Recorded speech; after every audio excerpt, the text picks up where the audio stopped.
It's Thursday and we meet each other again. The WIP crew is ready for this virtual event. The seas might be rough, but we will have a jolly time. Is everybody here? Are the avatars in line? There's so much going on in the NFT world. It seems like uncharted sea. Let Matthew and Grizzle guide us through. The speaker is ready and so are we. Let's keep sailing on the Metaverse. Thursdays when the lightning strikes. So listen up, there's a lot to learn. Keep the treasure in your sight. Please no one get the veggie draw. Just upgrade your microphone. Together we're strong, we ain't gonna stop. Welcome to the WIP Meetup. Boom. Quick mic check. Can y'all hear me? Yeah. Good. There we go. Thank you, Drago. Thank you, Easy. What up, y'all? This is Matthew, aka Nifty Time. We are back for another WIP. I don't know about y'all, but I'm feeling pumped. I'm feeling ants. I'm excited. One of the many reasons I'm excited is we got Cypherdudes coming through, or more accurately, FelixFelixFelix coming through to talk about the latest and greatest Soulbound Alpha coming to Cypherdudes. Can't wait to hear that.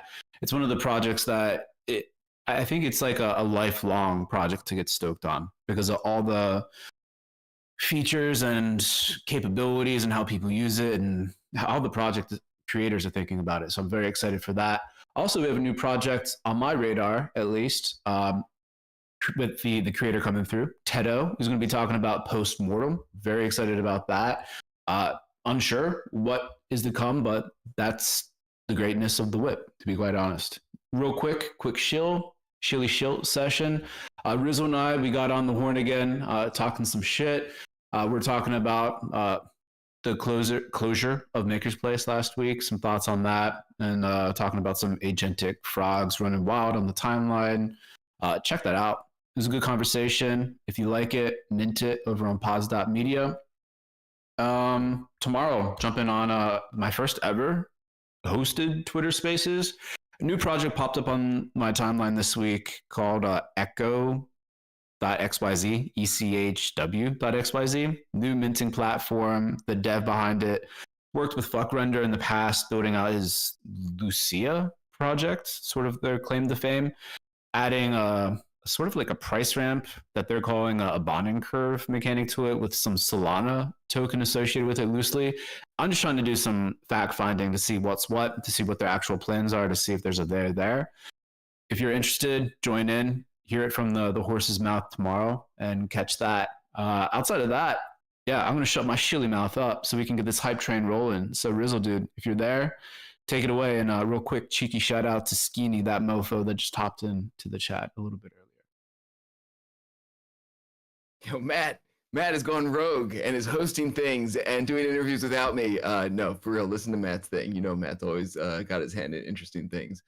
Let's see. Yo, shout out Dragonate holding down the DJ set in absence of Foxy Yoga. I don't know anything about a tombola. If you are being shilled tombolas in world, if you are not in world, you should hop in world. If someone doesn't mind dropping the link for that. We are in HyperFi, surrounded by artwork by today's guest, and it's everything today should be dope. I know more than Matt knows, but I'm gonna leave it to forgive me if I'm mispronouncing Teto. This is a fully on-chain project with Token Fox, so y'all know a lot about on-chain stuff around here. So yeah, I'm gonna let them talk about it, but I poked around and it's cool, and you'll see some of the artwork around here, and which doesn't quite do it justice because there's a whole process that goes into it. So yeah, exactly, on-chain game. Yeah, not to mention Felix. Matt talked about that. Let's see, if you check out the podcast, this is my quick idiotic chill. The podcast is actually, the artwork is in the style of Slick Mallard, which happens to be the latest of the 3 AI agents that the Skunk Works has released. And we now have a Twitter page and a link tree for all the idiotic things going on with that. And Slick Mallard is eventually going to be selling his shitty artwork for the shitcoin hops on Solana. But real talk here, Solana sucks, especially if you're trying to do an NFT drop on it, even a low effort, dumb one with AI agents and everything. It's like really fucking annoying. So, but anyway, in the spirit of experimentation, we're gonna go through with this. So Slick is out there selling something, but it's not actually not set up yet, so don't buy his shit. Anyway, if you're listening to me and you have no idea what I'm talking about, don't worry. Just hop in the general channel here in Discord. That's where all the chat and the banter and the GIFs and the links are being dropped. If you have questions for today's guests as they're speaking, tag show in the chat box at SHO, and he will relay them to our to today's guests after they're done talking about their dope projects. So, like I said, we got 2 guests coming up, and I think it's gonna be good. Let's see, some community shows. This is for all of our benefit. We have a Warpcast channel. I finally posted something there today. I'm trying to get back into the swing of things. I also posted Paradox's latest mashup from last week on our YouTube channel. So, you know, do all the things, help us beat the algo, you know, like and follow and subscribe and, you know, support the homies. You know, no one's getting paid for this shit. However, you should sign the guest book because this is how some of y'all ended up getting paid indirectly over the years because, as you all know, stuff happens when you sign the guest book. A lot of our guests come through with giveaways. Fabiano and Patrizia are holding it down with a mushroom, I believe, that was made on Metaverse's AI 3D minting platform. So everyone's getting mushrooms today, and you know, yeah, just do what you want with that. Sign the guest book. That's what you should do with that. Stick around afterwards for the group shot with Paradox. I promise I'm almost done. And that will be in world. So you do want to jump in there and come find the flowers with the dancing carrots and stick around for the Afties with show. If you don't know, you should know. This is like Metaverse public broadcasting. We've been doing this since the beginning of the Web3 Metaverse. We basically built this shit ourselves. So if you like what we do, you should donate to us. The WIP Meetup.eth. It gets chopped up amongst our crew via smart contracts. If you want to donate a substantial amount of anything, we will fucking love you forever and build some sort of gigantic monument to you and, like, you know, whatever. Send us all your shit. Shout out to the crew who makes this happen week in and week out. Foxy Yoga, Easy, Paradox Show, Dragonate, Conwolf the Stowaway, Brookhawk the Chef, Fabiano, Patrizia, the Fractilians, Johan, Matt, Metageist. And with that, I think that was like a hefty shill fest in the beginning here, but we're going to finally get off this and try to pass the mic to our first guest who is going to please, for the love of God, help me with your name, and I'll remember it once and for all. Teto, help me at least unmute, and if we can do this, it's a smooth path forward from here. Well, you can say it the way you want, actually. Like in France, we say Teto. Teto. Like, yeah, Teto. I don't really mind. I was all wrong, man, but I got it now. Yo, take it away, man. Appreciate what you're building. I had a chance to check it out beforehand. Thank you. I don't know. How do you have a process usually when people present project, or should I just go with the flow and maybe we see what people feel about it and if they have questions, maybe? Dude, it's a absolute free for all. You're free to do some screen sharing. Yeah, if it would help to do some screen sharing, I think a broad scope overview of the project, and this is an educated audience on on-chain projects and NFTs and Web3 stuff. So you know, you can feel free to deep dive. They'll appreciate it. Okay, wonderful. Okay, give me 1 second. I'm just opening the right links. Okay, boom. Okay, so I think I should introduce myself. So my name is Teto. I've been doing like art on chain since something like 2021, if I'm correct. And basically the project I've released in December with my friend Token Fox. I don't know if you know the guy. Is like one of the OG of the on-chain. He built like a tool called on-chain checker, which is really a fantastic tool if you don't know it. Okay, I should be streaming my screen, but I think it's not working. Can you guys see my screen? I heard the noise, but I'm not sure where he went. Or somehow the screen's not popping up. Yeah, try it again. Okay, 1 sec.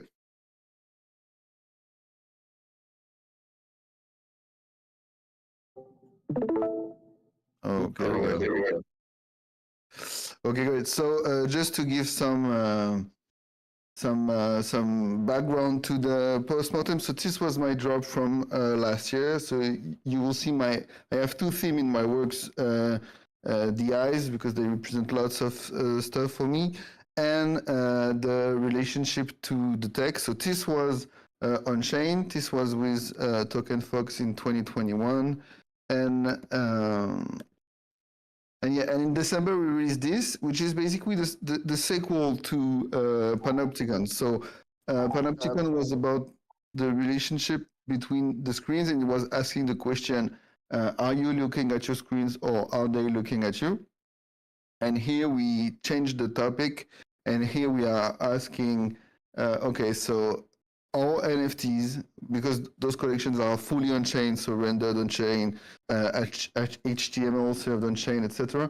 So they are gonna outlive us, supposedly, right? If Ethereum success, it shall live like forever. So what is it gonna say about us, about like our collective ethos at the moment? So I can show you right now because I don't really have the good wallet set up on this computer. But basically, what you do is you come here and you pick a spot. And when you pick a spot, actually, what you really do is you pick the ID of your upcoming token. So, for example, I click here, seed 292. That's the seed I will get if I decide to go through and mint.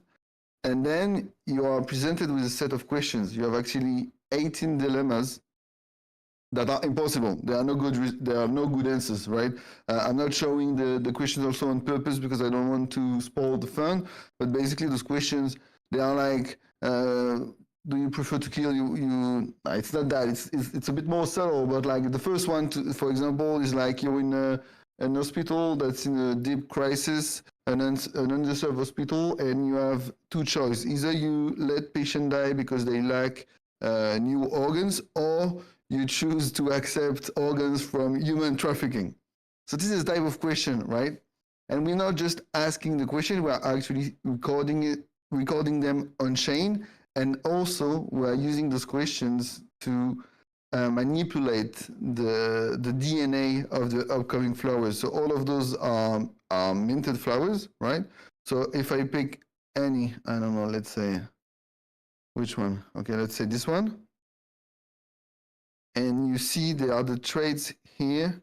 Okay, I was a bit lazy, so maybe it's better if I go on the postmortem. Yeah, and you see we gave them levels. So the X and Y show like this in the OpenSea and Y, but it's just like the position in the grid I showed you earlier. And those are actually the based on the answers you picked, and they affect your tokens and they change it. So basically, it's like eugenics, I don't know, DNA manipulation, kinda. So yeah, that's to sum up the project in a big, like, I don't know how to say this in English, but like roughly. And yeah, did I miss something? I don't know. Trying to see if you guys have questions. Oh yeah, I should show you the reveal. I'm sorry, I'm so fast. I'm so used to it. You know, I've been building this for 4 years, so I don't really like even, I don't see it with fresh eyes anymore, right? And so the particularity is that this is an HTML file, and it's actually served directly from the blockchain, which is really cool. So the way we thought about this is like, maybe in 200 years, somebody will find the contract, right? They will go on the block explorer or whatever it is at the time, and they will just like explore the contracts, right? So you guys can actually check it if you want. There is lots of, all of this has been built by Token Fox. There is a lot of really smart thinking in the way. I think this is a total of 4 or 5 contracts. And yeah, and so the contract will act as a vessel of like a kind of a snapshot of the NFT ethos, kinda. So it's not a proper psychological test, right? But it's not that like, okay, I'm hearing a weird noise. Yeah, hello. We got him. Okay. We backed him. Don't worry. Okay, sorry. I thought I was having trouble. And yeah, so it's also the idea of if this is on chain, then like we will leave to the people in I don't know how many years a message, and they will be able to explore the questions and our answers. And I frame the questions so they fit some of our time. I don't know, questionings we may have. So, for example, our relationship with technology and like enhancements of the body. There is also questions about like ecology and also the way you think social justice should or shouldn't be done. And I just want to emphasize something. It's not political in a way. We are not asking you to pick a side or to tell us what do you think and who do you vote for. It's more about like, okay, we have some really interesting questions and let's explore them. And yeah, the final thing I want to say is that this collection been like really it's been a real challenge to build first because like we tried lots of specific things. At first, we really wanted to make something like Terraform, which was EVM based. So it's kind of EVM based, but it's not like real time updated, etc. And we spend a lot of time crafting the visuals, of course, and also the whole mint process. And it's not the first time that I'm experimenting with different mint process, but it's the first time that I realized that we can do stuff differently regarding to query.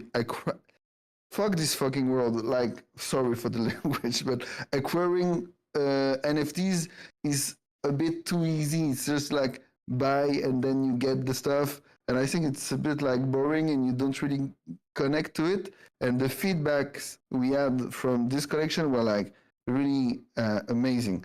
Just for reference, Panopticon, the one I showed you earlier, no. We released this with fingerprints and we sold out like in a minute and a half.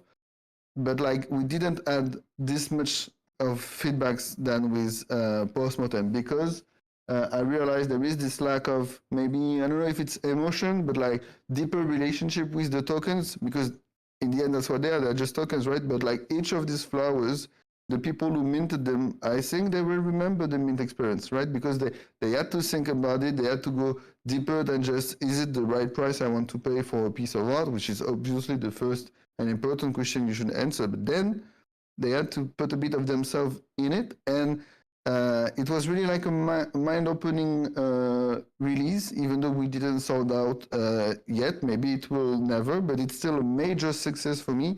Because I had so many people in my DMs coming and say the mint was really cool, was really interesting, made me think, made me thought, and I think that's a huge win. And I really underestimated like the reception from the public with this silly questionnaire because it was just like you know those kind of ideas they just jump in on your brain and you're like okay that's cool but that's it.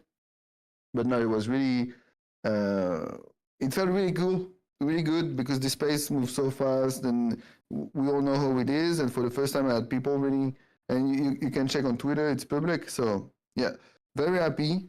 I hope I didn't confuse you guys too much. If you have questions, I will be happily answering them. And yeah. No, that was a great overview, man. I'm just looking at you scrolling through the outputs, which I'm a huge fan of. Yeah, I'm gonna pass the mic over to Show, and he'll throw some questions your way. Cool. Hey, I can talk. Hey y'all, how's my audio? Greg? Yeah. Awesome. Hey Teto, welcome. Your project has a lot of secret fun things to it, which is cool. Because a lot of times many projects are released and they seem so simple and so unnecessary that they aren't engaging to people in our space. There's an aspect to it that's really interesting where I feel like it touches the boundaries of a project with a storyline and something that's more along the lines of like creepypasta.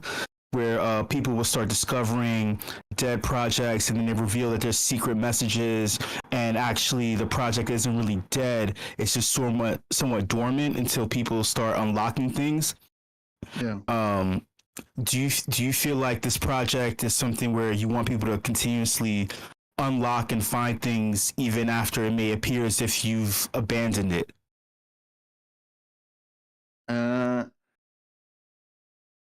So your question is, do I still want people to keep on exploring the collection, or maybe? Yes.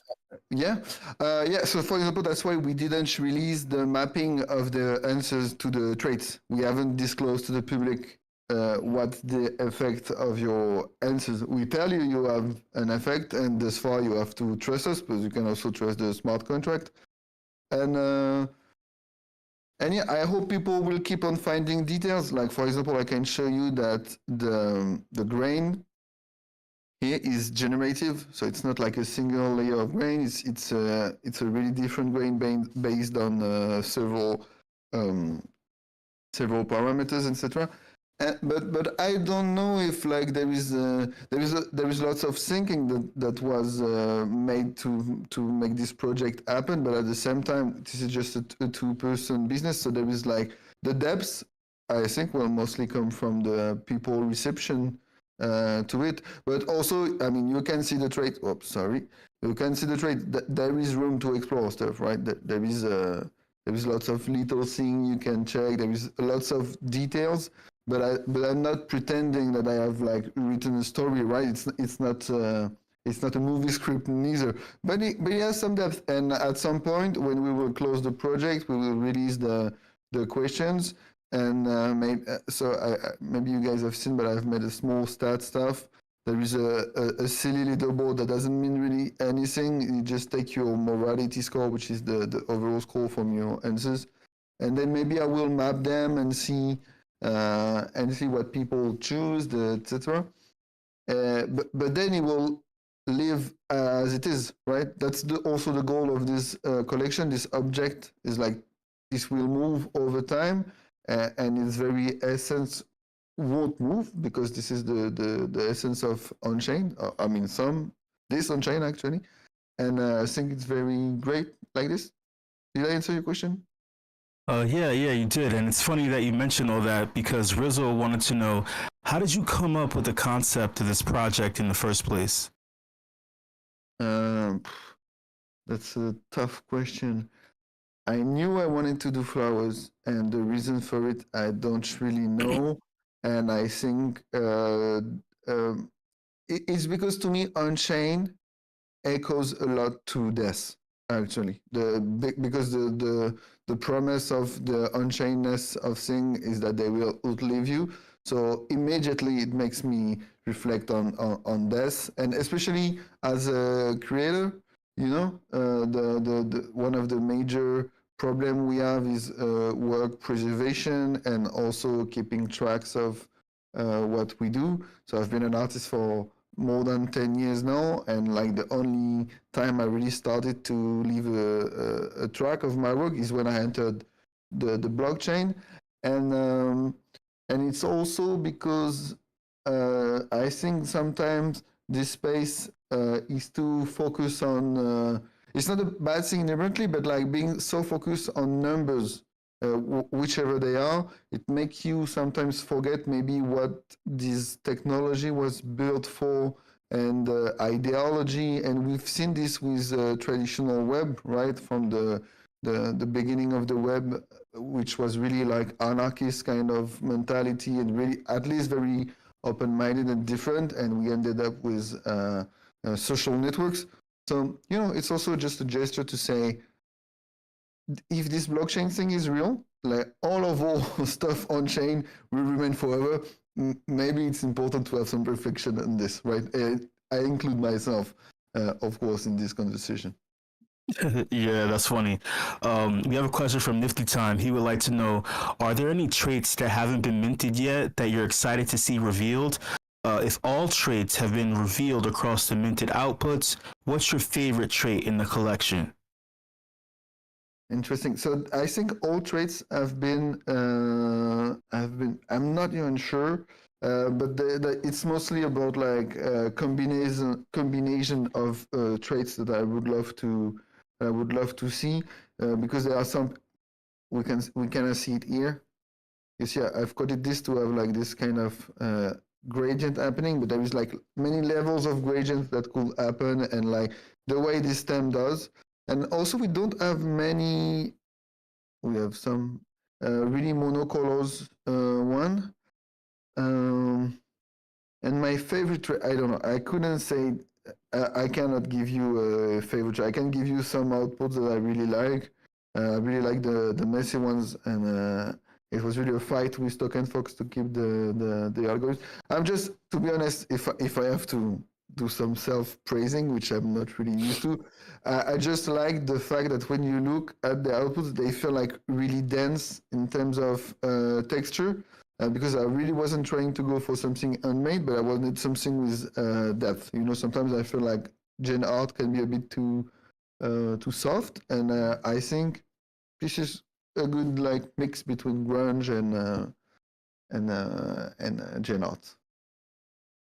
That's cool. And lastly, we have a question from Easy in Crypto. He would like to know what is the cost of a seed, and is this project on Ethereum or on a layer 2? Jesus, I forgot to talk about it. Crazy. Yeah, so it's on mainnet, Ethereum mainnet. It's 0.1 ETH per seed. There is 576 seed available, and there have been like 149 minted thus far. And so the mint will remain open until we decide otherwise. And then it's fully on chain, meaning that whatever happens to OpenSea, these websites or whatever, you can go to the contract, and then either you can get the token URI, but we also, I said we output HTML, so if you still can see my screen, so you can see here, you have this is the actual HTML that renders the image. So yeah, ETHL1 mainnet on-chain gang, baby.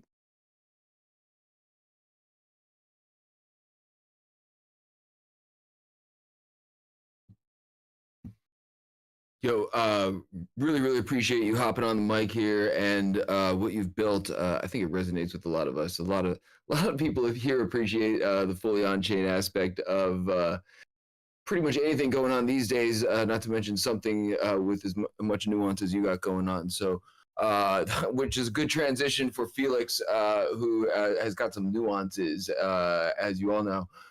Yo, Felix, man.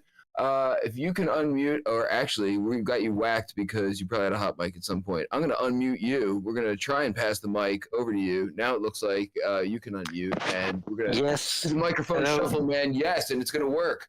How are you, man? I'm good, thank you. I actually have to say that since I've been quite busy lately, I'm really glad that I could hear from Teto about his project. So I knew about it, but not that deep. And I really love it, man. Well done for this. I really like the emotional relationship that you were talking about when you mint, when you have this all your questions and so on. And sorry, I see that we really share the same vibe, or the same or similar approaches on how to on what it means to mint something on chain and own it, etc.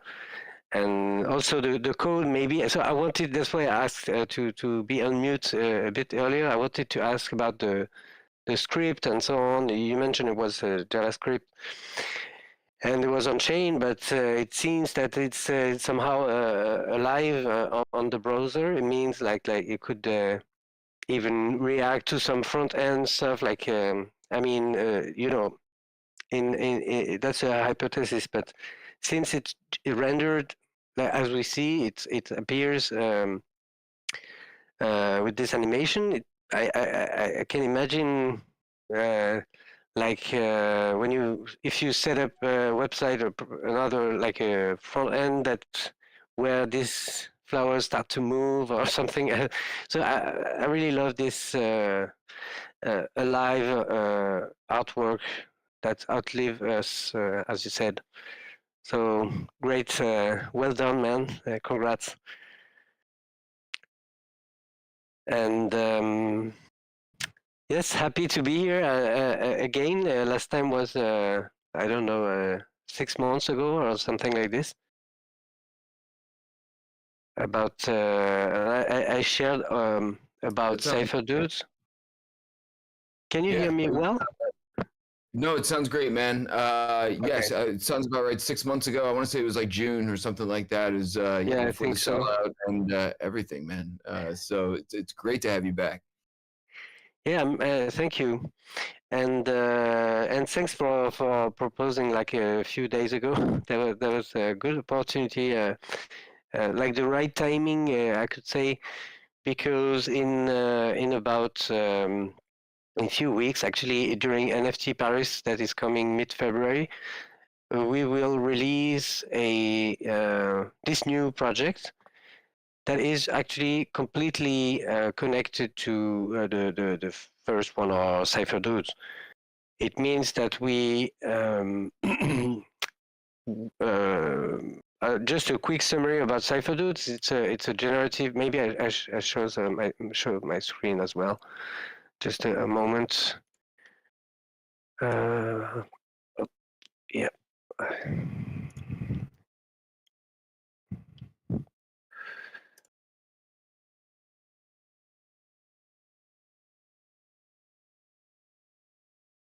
Okay. Yes. So now you might be able to see. Is you can see it right on the Cypherdude website? Yep. All right. We got eyes on what you see. Okay, cool.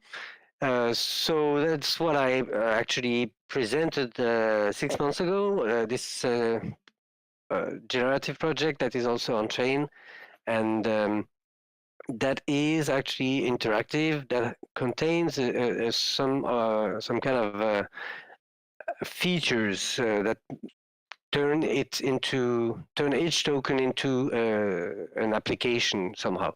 You can write a message and a password and encode it, like hash it and store it encrypted on chain, and then access it back by like deciphering it from the same token. And then you can also mint new tokens inside a subcollection called archives, and you can also change the body type or the gender somehow of the Cypherdudes. It means that there is like you can change anytime back and forth, and the message you can write as many or encode as many as you want. And yeah, that's a short summary. And here we are on the website.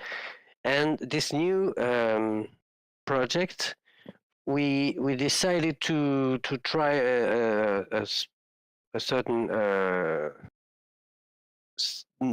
way of making the same project evolve by adding features, a bit like the way we did. We added archives at a certain point after the launch, and other features that came along the way. And a bit in the same vibe, we will add something like an extension of the token that will take the shape of another token like from another collection that will be completely connected to the first one. And how it will be, we will be using the token bound account known as ERC 721. I don't know if you can see, I'm Googling it here. Can you see the different tabs I have, or are you stuck in the website? No, we're following along perfect. Just Okay. hide the porn. Fun. All right. So we have this. This maybe you know the how it's called, the chunks. This chunk project that have been released recently, and that had a huge success. And it's using the same technology. So basically, you have one token, one main token, and with their this implementation, you can have any token of any collection having a like owning stuff, having a wallet means that then through by holding one token of, for example, one chunks. I will go to the chunk stuff, chunk project, chunk here. And so when you have one of these, you have just the main token is the body, and then you have these items that are actually other NFTs, other ERC 721 that are owned by the main token that is the body. And you can, for them, you can trade all the trades in their marketplace and so on. And actually the access that is like the, here, or I don't know if there is a graph that is explaining, basically when you own the token that has a wallet, a token bound wallet, you can do actions on behalf of the token. You mean you see what you're following? And so we thought it was cool to use this, and since we wanted to add extension of Cypherdude and not releasing a fully separate collection, we decided to make it soul bound. It means that you will mint a new token, and that will be soul bound inside the token bound account. It means that it will be completely, it will be tied forever with the Cypherdude. Like you won't be able to trade this new project independently from the Cypherdude, as if it was inside the artwork, like or inside the token itself. And so what it is, that's what I'm about to show now. So it's still, I'm actually rushing to finish. So here you see we entering the head, like it's basically the brain of the Cypherdude. So it will be this 3D environment that is interactive, and it will like inherit traits from the Cypherdudes. For example, here the colors of the like the palette of the Cypherdude, like that was here that is black, like red on black, and some yellow highlights, and also the environment. Some have this kind of tunnel effects inside the Cypherdude, so you know you'll have really a strong connection in terms of visual with your Cypherdude. And you'll also have the, when we come closer, you'll have the layers also, etc. So the idea is to, like, by entering the brain of your Cypherdude, you'll have this experience of actually a 3D space, an environment where you, and also at the beginning, I think it was really quick. I'll reload the page to show you, to point. You'll see the word that was claimed. You see fake here at the in the middle. These letters, the 3D letters that will orbit around the brain, that are the word that has been claimed by the owner. And so that's about the global visual and composition idea. And so we like double down on the interactive aspect of the Cypherdude. So that's why it's all 3D, and you can. I will now enter the palace, and yes, we called it Cypher Palace because it's some kind of reference to memory palaces. That is some kind of technique, mnemonic technique or science to remember things by associating ideas or symbols inside the imaginary rooms in your imagination. So we decided to do this on the blockchain with this architecture or digital sculpture architecture that takes the mood or the feeling of the Cypherdudes. Like it's not like a perfect rendering, you know, with but you get still some shadows and stuff, but the rest is really hyper digital and bit retro kind of. So you see, you get these rooms. It's not. It's more like a sculpture than actually actual architecture.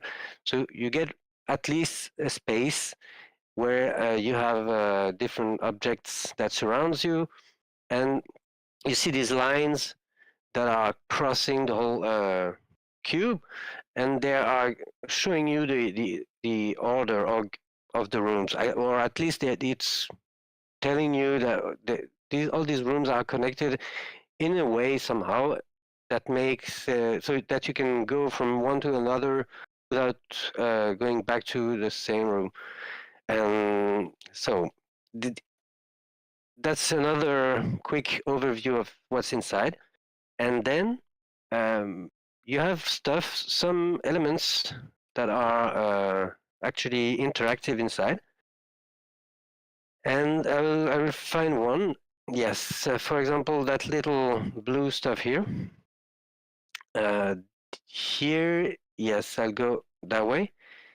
You can, like by escape, you can quit the fly mode and click on that little thing.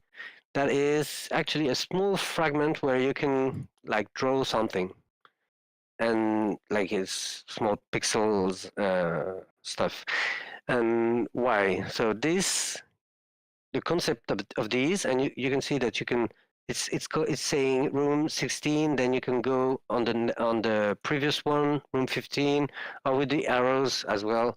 Like you can go through the whole rooms by hitting the arrows of your keyboard, and draw on each one basically. And the idea is, and then escape. You just quit this mode. The idea is to literally transcript on the blockchain this whole memory palace idea, where you can. The theory, I will make a quick summary, is that you imagine rooms inside an apartment, a palace, or a house, and in each room you store a symbol or some objects that you will imagine inside that room, and with this object you associate an idea or a concept you want to remember, and then after a while, after some training, you can imagine working imaginarily walking this house palace and remembering all the concepts you stored by looking at the objects like mentally, and remembering a poem or some words and a seed phrase, I don't know, etc. And here that's basically a transcription on the in the form of a small game on chain, and using the permanence of the blockchain and like half you it's like dividing the work in two. Like you have all the permanence on the blockchain side and all the imagination or the mnemonic part on the brain user or holder brain part. So that's the main concept. You will go through your rooms, and by looking at the small symbols that you will have drawn on it, hopefully more elaborate than just a few dots, you'll be able to remember stuff, and actually you'll have a strong connection with each room or the whole palace. And just there is a secret key. When you hold it, you can view the whole fragments together. You see, it's like a square, like a shattered square, and each piece is there is one piece for each room. So it means there is 24 rooms in total. And why 24? Because like associated to crypto and our space, 24 is the maximum length of seed phrases. So it made sense to have this connection. So that imagine you have a 24 length word, 24 words seed phrase. You can use each room to store one, for example. And then you have also these objects that are more like windows. Then so I'll say it in like next time. That's I'm keeping some for next time when I really launch the project. And yes, and there is also some secret rooms that are really hard to enter somehow, and not all palaces will have these secret rooms. They will be accessible like when there is conditions to for these rooms to occur, or to have a palace with secret rooms. And somewhere inside the palace there is a portal that is like hidden inside it, so you have to look for it somehow, and I don't even know where it's. Oh, I found it. So here, that's a portal, for example.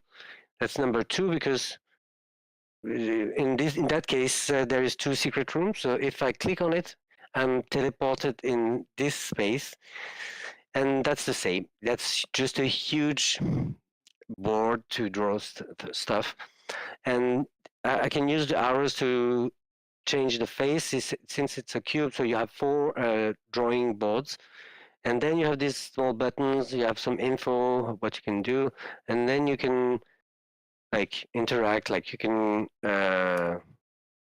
get the data in the shape of in the form of zeros and one of what's drawn on the boards. You can copy it, edit it somewhere else, and copy it back in here.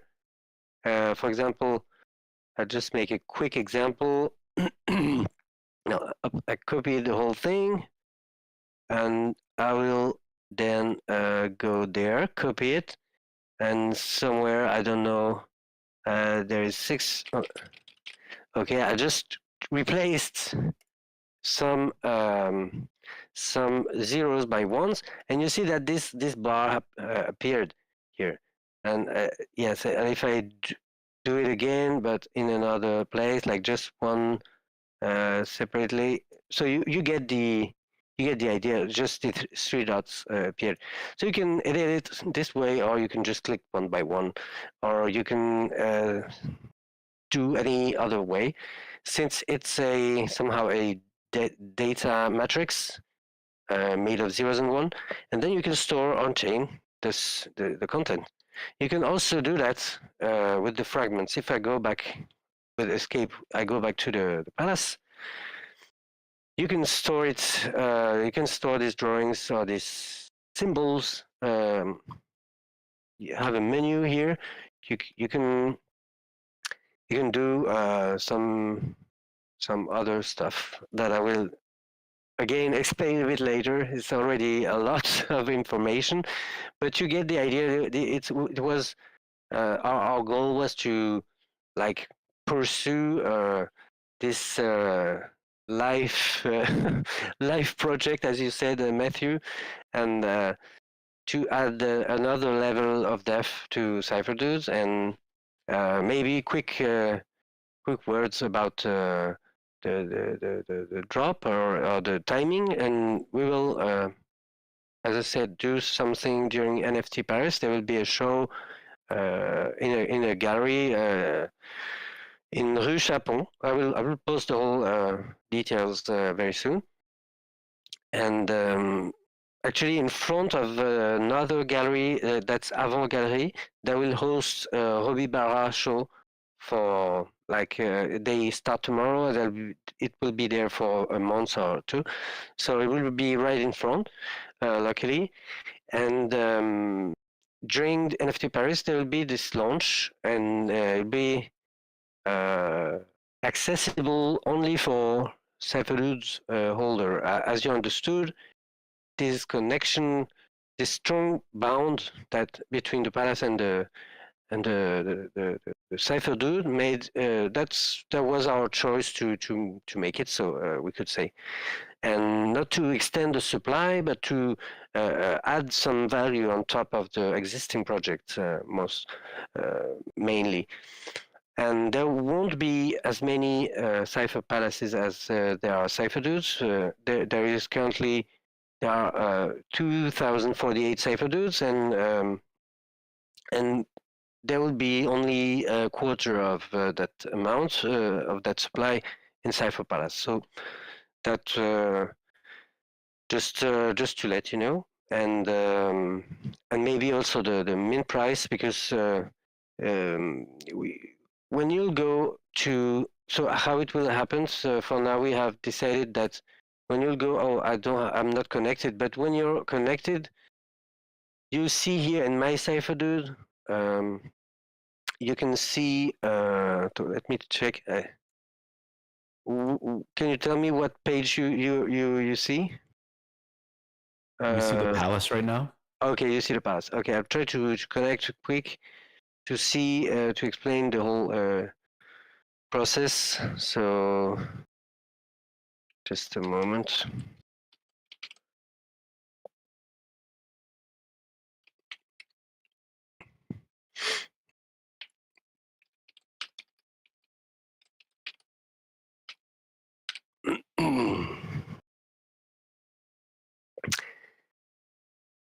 Okay, so I'll just here.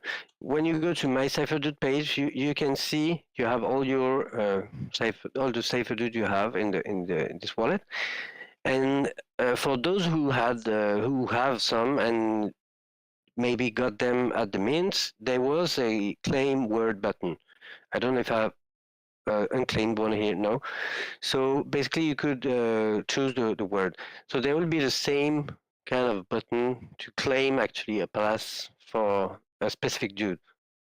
Because, as I said, you can decide that you want to have the same background, so you can actually pick the traits you like and decide to have a palace with these traits and this combination of traits, etc. And yes, that's about it. And there will be more surprises as well along the way, or way to interact, to do stuff. But yes, I think it was quite dense already. And yeah. Felix is great, man. We have a few questions rolling in, so I'm going to pass the mic to Show. But first, I'm going to take this opportunity to pat ourselves on the back here. I feel like both Felix, man, and Teto really crushed in terms of like bringing some thoughtful, blockchain-based projects to the platform here. And I feel like a lot of this kind of shit gets lost in the shuffle and all the hype and everything. And it feels good to be able to showcase stuff like this, because this is some real shit that takes some wizardry to pull off, man. Very, very, very impressive stuff. Throwing it over to Show for some questions. Hey y'all, I'll keep this super brief. I just want to say first off, shout out to Matthew for hooking me up with a Cypherdude, because this is dope as shit. And what I like most about this project is the fact that it's retro and it's very nostalgic, and it reminds me of this PC game that I used to play around 1999 to 2000 or whatever, where you were inside of a computer and it was all binary code, and you were like hacking and also trying to save the world while also being shot at by like computer, like whatever niche PC computer enemies that they came up with. Anyway, so that's why I love this. But we have a question from Rizzle. Rizzle would like to know, would it be possible for us to host a WIP inside of a Cypher Palace, and also tack this on too from Ballistic Banana?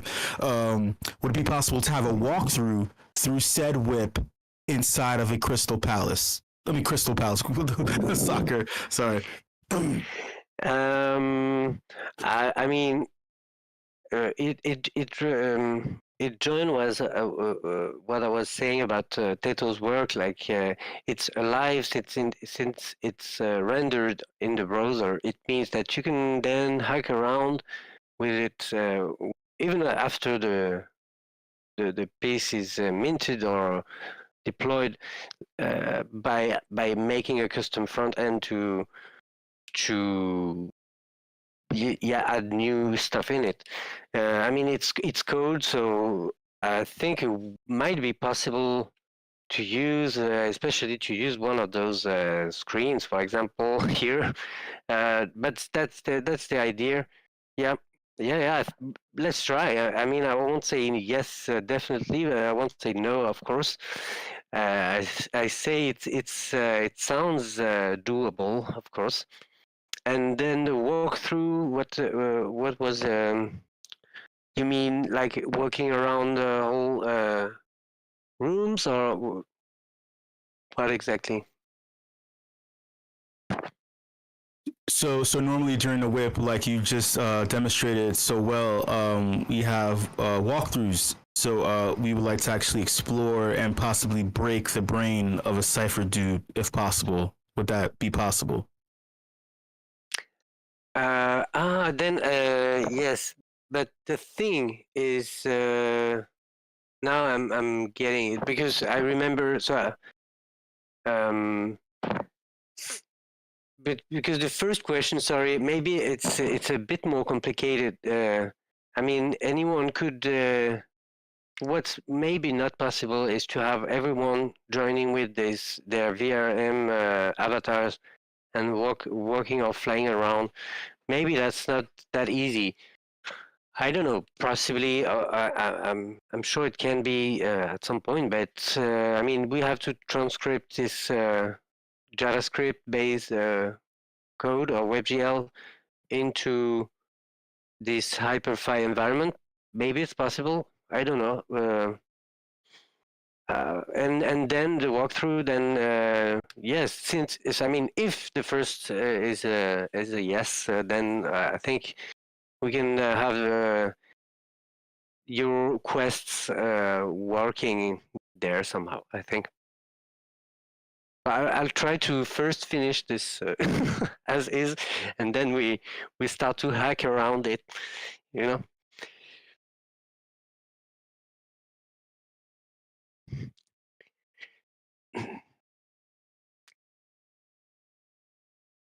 You there, Show? And yes, I don't know, if feel free to ask any questions. And Yeah. I just Felix, this is effing insane. And maybe part of the question that Show had too was, as you were showing us the transcription on those fragments, like even if we didn't see one another's like virtual avatar, I'm just wondering like how real time those transcriptions are. Like are they immediately persistent through other folks' browsers if they're in there, or do they oh need a no, hard refresh? Yeah. yes, because it's all that's also a main point inside the whole Cypherdude project, is that all your edits are only on the client side, on like they are only on the browser side. There is no server that is running things behind, apart from the blockchain that is hosting all the data. So, and that's made on purpose because, of course, we built the whole project around privacy and around storing data. So you are when you edit the fragments, or when you type a message in your Cypherdude, you're the only one to see it. Of course, about the fact that I mean, there is always a case where your computer is hacked, but then it's all fucked up anyway. But here, when I click here on the fragment, I'm the only one to see. It's happening locally, and then when I did, I finished this setup of drawings, like I did what I wanted. Then I can go in the menu and store it properly on chain, and then the next time, There we go. the next And time I then what you come save in the there will palace. be, yeah. Hmm? What you save there will persist then after you save it for Yes, other that's folks that it. then walk through. There we Yeah, go. and and one thing that will be implemented is that um, it's like an option. I'm not sure since I'm finishing the stuff. It's a bit I'm a bit in a hurry, but like there might be an option to leave it blank, and you have to load it. Like you have to go there, like enter the palace and load the objects, and like call the data from the blockchain to appear on the fragments.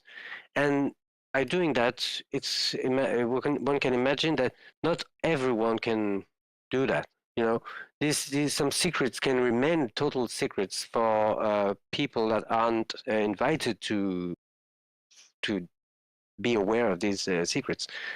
And yes, that's some little I love that. cooking I'm doing. I'm having That's fun with the whole thing, yeah. basically. No, that's immediately where my mind went. Like I was thinking like, okay, I can create a private archive, have the private key, but now that we have this sort of like virtual space within the Cypherdude, you can kind of break the private key up for folks to potentially find. You could have it be there, mention it to people, not mention it. Like there's some really interesting angles you can go with the privacy secret side as it relates to the Cypherdude related private archives, et cetera, et cetera. It's so fucking cool. I just have to say that. Real quick before our show comes back, I want to front run a question. For the Cypherdudes that claim the name, Oh, I forgot. what That's are a huge. Sorry, I'm interrupting because I forgot completely that the second condition to access this drop is to have at least. I mean, if you remember, you go to when you're in My Cypherdude, this button will only appear on Cypherdude that have their name claimed. And why? and to Because reconfirm yeah, the name claiming window has expired. It's no longer an option, or is it still an option? I claimed all my names for all my yeah. Cypherdudes Then members. it's so you claim them forever, and then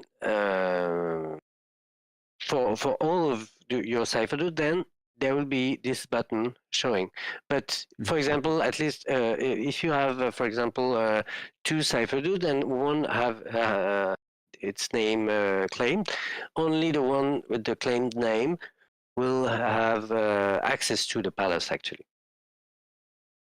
Boom. There we go. yeah. Sorry about that, show. Any more questions?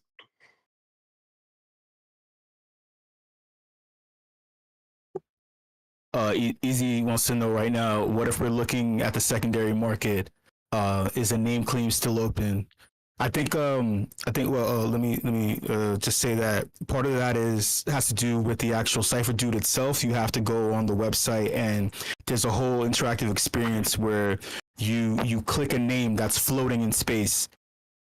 Yeah, So yeah, right? Is that correct? exactly. You have for example, because now it's on the secondary, you can have you can purchase a unnamed Cypherdude, and it means you can go back to the Cypherdude website under this tab here, this My Cypherdude tab, and you will have this claim word button, and this will lead you to a word cloud made of the 2048 BIP39 words, and you'll have to fly around and pick the word you want to claim it.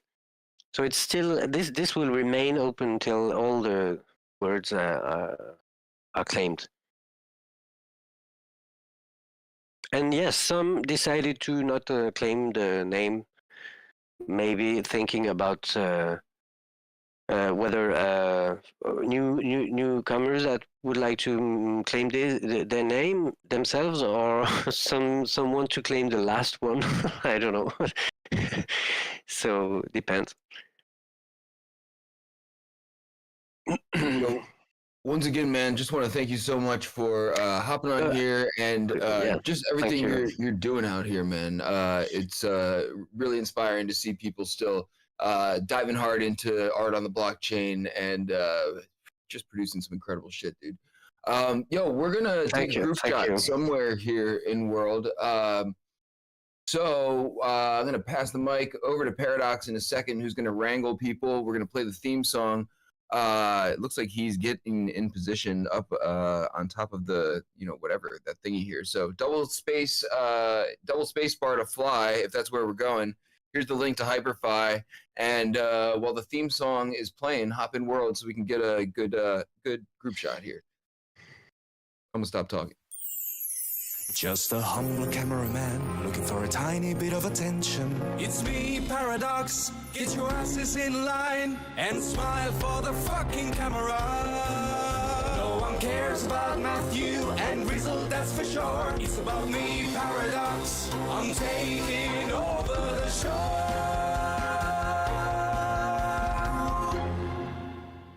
Thank you, Fanty. That's very nice of you. Anyway, if you've not been listening, I'm Paradox. I'm the resident WIP videographer, and this is the point of the show where we take a photo and I collect some video. I'm going to talk at you some more, but first, let's try and wrangle everyone together. So, you need to be in world. That's a pretty important step. And then wait, you want to press double space to fly, and then come up to the top of the truss, which is like the stage metal thing. You'll see everyone starting to gather, and I want you to face the WIP sign. So face the WIP stage, please. I'm just going to fly around and see if we've got any more stragglers. Let's have a look. Valiant still around. We've got Pablo, FM. Anyone else? Anyone else? Anonymous. A couple of people driving around. That's fine. All right, cool. Right, let's get into position. Okay, cool. If you are new to the WIP, I edit together a recap video of these events every single week, and they go out on Rizzle's Twitter, so keep an eye out. Alright, Dragon8 is going to kindly play some music, which I have definitely not prepped him. Ah, amazing. Very professional. Alright, let's get this thing going. A slash dance, please.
Beautiful. Thank you very much, Dragon8. Cool. Got a load of awesome shots there. Alright, cool. That's everything from me this week. I'll catch you all next week. Till then, Paradox out. Cheers. Yo, Paradox, thanks so much, man. Thank you to both of our guests for coming in and crushing it. I think that's everything. Make sure everybody signs the guest book this week. If you did not already, you should know by now, because that would be a mistake. So I'm going to drop the link here in Discord. If you want to do it proper Metaverse style, it is on the stage where it normally is. So go up to the image and click on it. And you're going to get a mushroom this week, at the very, very least. And if you haven't checked your hidden file folder in OpenSea in a while, you should absolutely do that, because we've been sending you tons of stuff, and maybe there's unexpected things in there. You never know, so do the thing. We'll be back next week with something awesome, and that's it.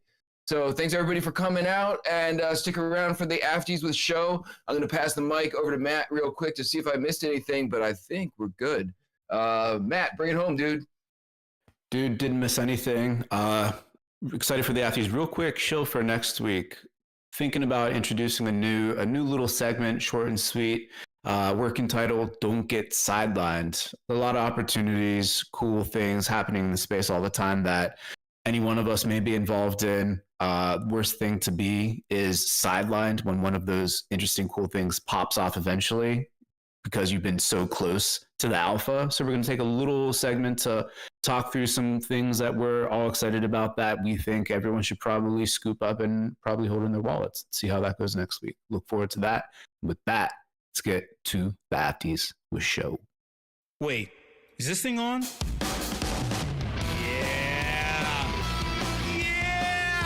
It's time for the Afties.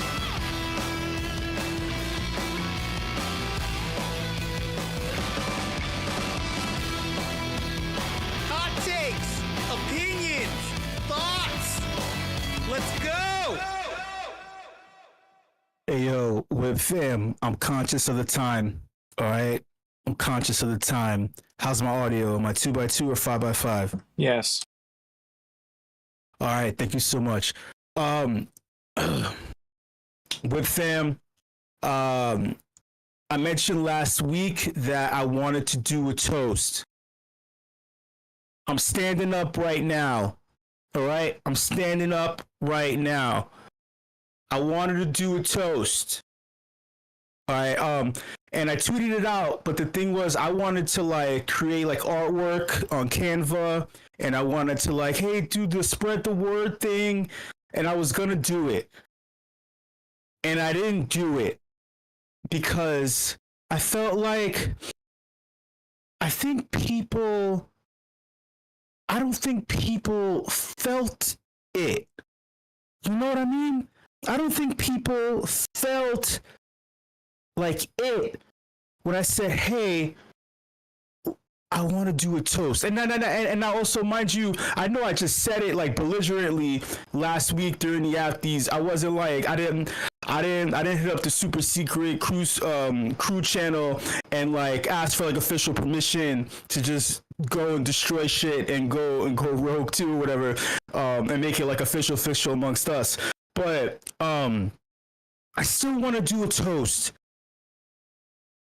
I would like to do a toast in order to, well, I use the term commemorate, but I wanted to toast to the death, the resignation, the sacking of Gary Gensler above anything else. I don't want to toast to the inauguration. I just want to toast to this right now. So like I have like my cup. I have a little whiskey in it. If anyone else wants to stand up out of their computer chairs and join me, it doesn't have to be crazy. You know that I'm crazy if you've been seeing all my tweets where I'm like going fucking nuts. You know, you just know that I've been fucking going nuts. But look, but for real, I feel like this is more for us, for you, for me. We've been through so much in this space. We've and this one man has been the fucking pain in our ass this whole time. This fucking one guy has been a fucking thorn in our side, and I'm sorry if I'm cursing and I'm making you like, you know, if you don't like it, I'm sorry. All right. I'm trying to control the emotions because there's a lot. I wouldn't be this oh God, I wouldn't be this eloquent when talking about Gary Gensler, you know, but I'm controlled because I feel like we're all pretty zen at the moment. Like we've been so fucked over that there was no emotion. It's just like we had to wait 20 days just for it to happen. So even though we have to still be fucking patient, beyond patient, for something that's been a foregone conclusion. It makes you less aggressive. It makes you like you're just like, all right, just sweep it away. You know, that's the energy. Anyway, it's more than Gary Gensler I want to toast. I want to toast the fact that we've made it this far together and individually. I want to toast to the fact that you've been building, you that hasn't left a voice channel. You've been building when it was dark and dreary. You've been moderating your server day in and day out, making sure that the lights were on even when the founders and builders couldn't be there because they had to keep building in the dark. You were the dopest mod, making sure that people had someone to talk to. You were the dev who understood all this coding language, but yet when you go out to bars and you talk to people about an innovative thing that was just uploaded to GitHub, no one understood you at the bar. You who were the talking head personality who's saying that you're gonna be the next whatever, but there's negative one person in your Twitter spaces, but you're still chuggling. I just want to make up fucking words at this point because that Felix shit was dope. I just want to make up words just to claim. You're still chugging along, trying to make your way. The crypto artist, you the bald head crypto artist that I fucking love so much that Rizzo had to bless me with one of your pieces of artwork. I'm not saying who it is, but you know who he is. He's fucking bald and he's handsome and he's amazing and he's French sometimes when he wants to be. But yo, but side note, Rizzo, thank you. Yo, I appreciate that. Thank you for real. You know, like who's been building in the space, who's had to take shit, who had to keep lowering sales, the prices of sales in order to keep fucking going and moving forward. Yo, shout out to you, man, and to every other personality or type or whatever you are in this space. Man, we come so far. Who the fuck else is gonna appreciate you but your contemporaries, your colleagues, your friends, your people who've been here? Who else is gonna appreciate that shit? Who, the normies? The normies don't even understand what Discord is. They don't even understand any of this shit. They don't even know Gary Gensler and what he's done. They don't get it. They don't get it. But I get it. And you get it. So I'm gonna raise my glass, right? And in 2025, let's get it together. Let's get it the fuck together. Yo, fuck Gary Gensler. Cheers.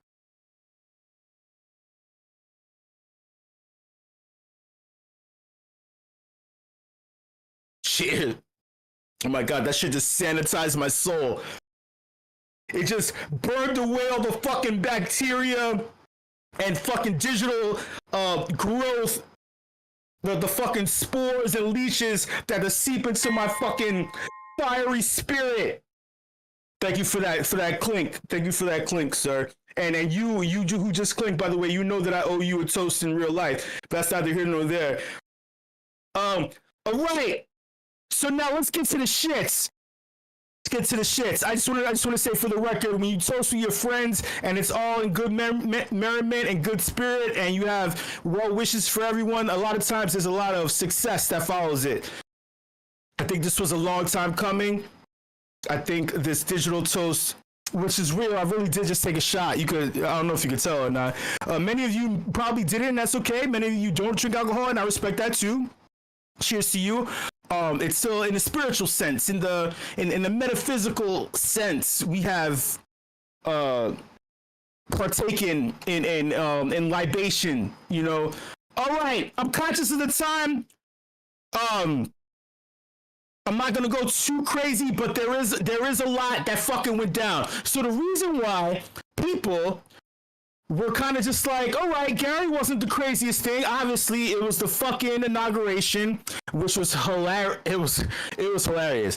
But I'm not gonna touch too much on that. Remember, I'm talking about crypto-related things. Pardon me for burping into the microphone. Yo, if you're still here, click on me. Click on me. Click on what I'm sharing. You won't be able to follow along if you know.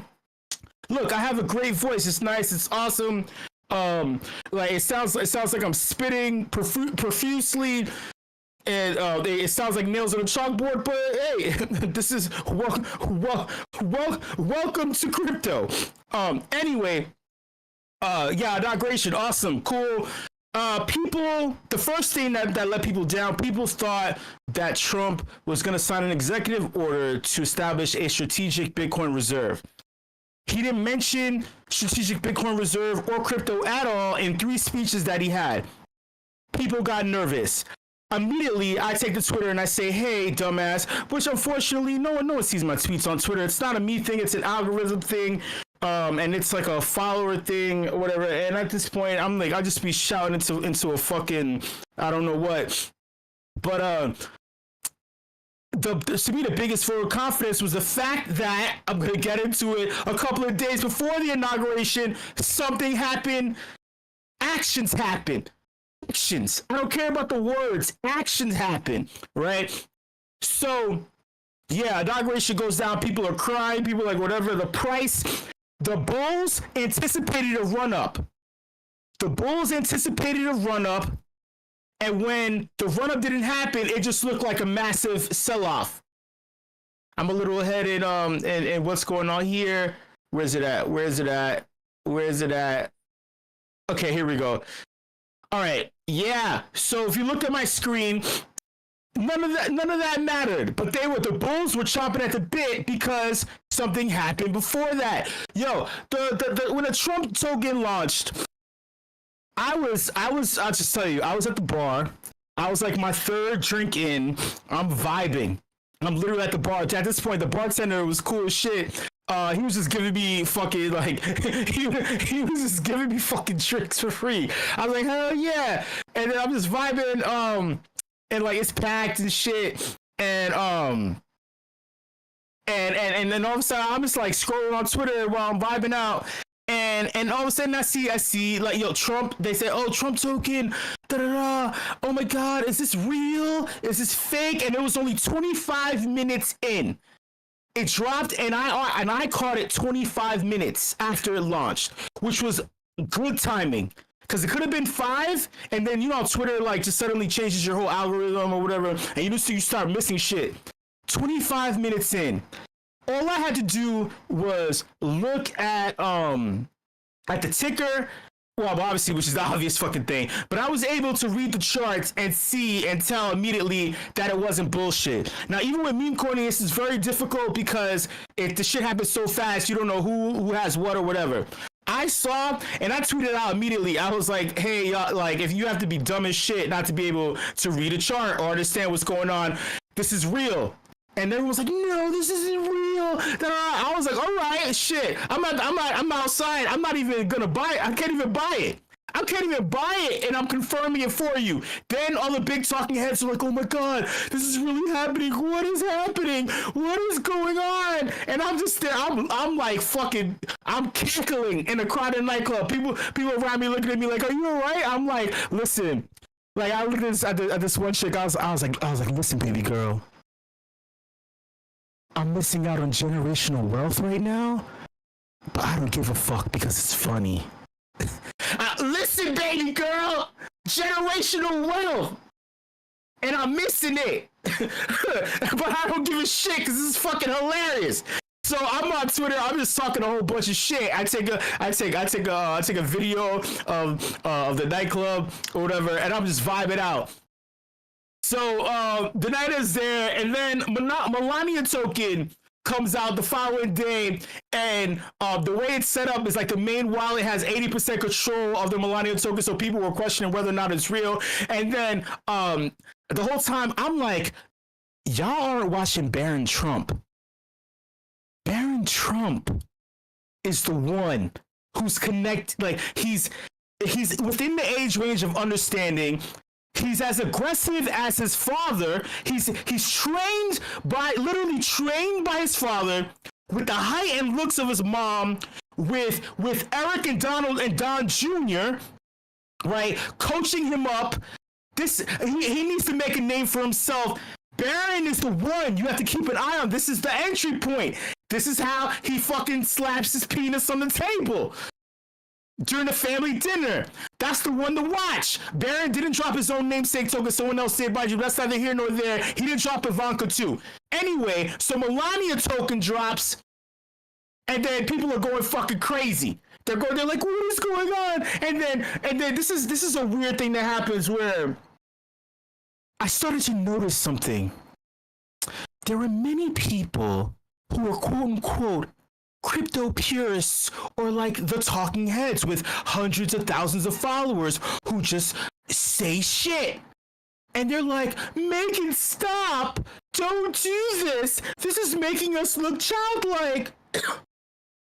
And I'm sitting back and I'm like, are you into crypto? But more like with everything that you say, like, are you dumb? You do know that the most powerful people in the country, or even a family member of Jace, because it was Don Jr. who's actually behind it all. Not Don Jr., Eric, pardon me. It was Eric Trump behind it all. That's the other son. The other eldest, pardon me, right? And he revealed it. The biggest vote of confidence, the most powerful motherfucker in the world currently, and most influential, because unfortunately, the motherfucker is charismatic in a way that's not like charming, it's just charisma. Unfortunately, right? Dropping something that is so culturally relevant. It's the pinnacle of zeitgeistness. God damn it! But you know what I fucking mean? It's the fucking pinnacle of relevancy, right?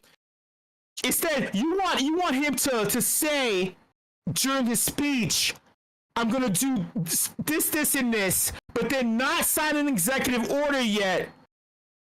There's no guardrails. There's no anything laid out yet. You want him to say something, but instead of that, before 3 days before it, he drops the thing that means that he's with you. He's rooting for you. Then he drops a video yesterday where they ask him about the Trump token, and he says, "Oh yeah, I heard. I don't really know, but it's great. It's some shit like that." But someone took it again. The same people who I guess are more crypto purists than me were saying, "Oh no, he's saying that he doesn't know anything about the token." I'm like, what? Like, are you? Who the fuck are you?